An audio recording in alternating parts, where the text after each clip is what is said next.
Did you know that there are actually two different 1917D Walking Liberty half dollars? Most collectors like us don't realize that until you start filling one of these albums out. Our collection only has one of those varieties though, the 1917D reverse Mintmark. So throughout today's video, you'll be seeing our actual coin under the microscope, on the scale, and in our album. To help explain the differences, I'll also use trusted reference examples of the 1917D Obverse Mintmark. That way you can clearly see both varieties and know exactly what to look for if you ever find one. Welcome to the coin cabinet. My wife and I have been collecting coins together for many years. We're not professionals by no means. We're simply collectors who love learning together, researching together, collecting together, and sharing what we learn.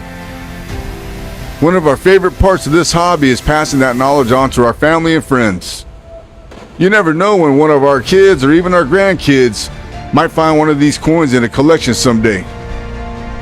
If we can help them recognize something special, then we've done our job. So let's learn something together. Here's where many collectors are surprised. Notice there are two spaces for the 1917D. One is for the Obverse Mintmark, and the other is for the reverse Mintmark. And today we're going to fill out this space with a reverse Mintmark coin. Early in 1917, the Denver Mintmark placed a D Mintmark on the front of the coin, below "In God We Trust." Later that same year, the Mint moved the Mintmark to the reverse side, beside the eagle. That simple change created two collectible varieties.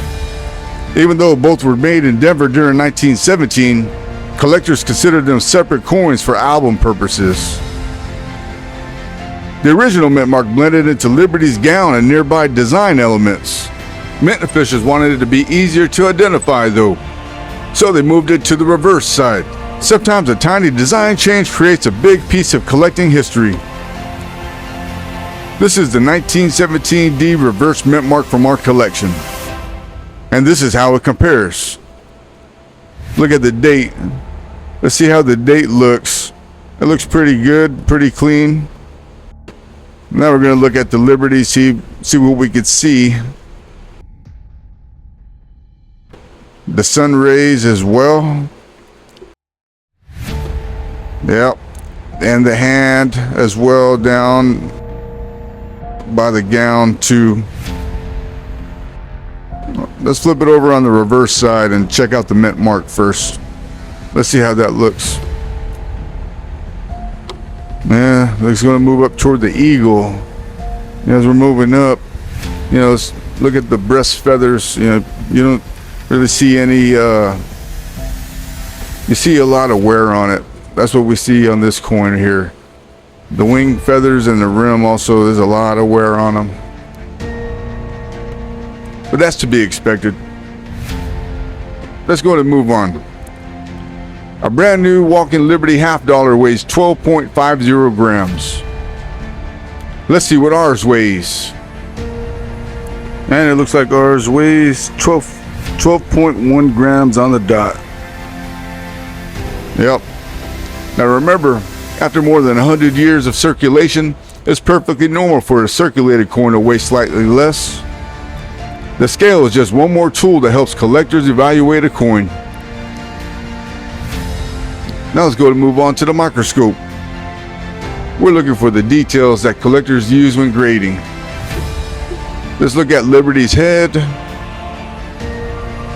Let's see the gown lines. Let's go ahead and trace to see how that looks.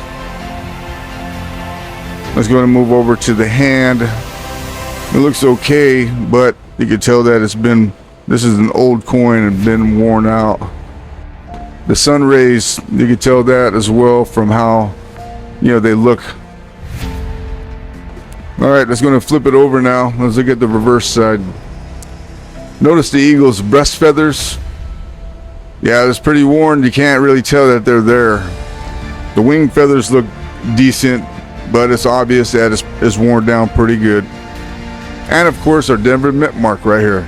Let's check it out. It's there. but like the rest of this coin, it's worn down. Now I'm going to show you what some of this information looks like in the red book. And I'm slowly learning as I'm researching and making these videos that condition is one of the biggest factors that determines value. Before in the past I never thought of it like that. Now I'm also learning that well-worn examples can still be collectibles. Original high-grade examples certified by companies like PCGS or NGC can be worth much more also. The prices in the red book are only rough estimates, guys. And remember, always compare your own coin and do your own research before buying or selling any coins. And here's another final tip and something that we've been learning also, that if you think you found something special, don't clean it. Collectors almost always prefer original surfaces over clean ones. Cleaning can reduce a coin's collectible value. That's something that we're learning also, guys. Now we're going to place her in our album. This coin has earned its place in it. Every time we open this album, we're reminded that every coin has a story in it. And every empty space is just another adventure waiting for us to find out. Maybe someday we'll find that 1917D Obverse Mintmark and fill the other spot. But until then, the hunt continues. Thank you for spending a few minutes with us here at the Coin Cabinet.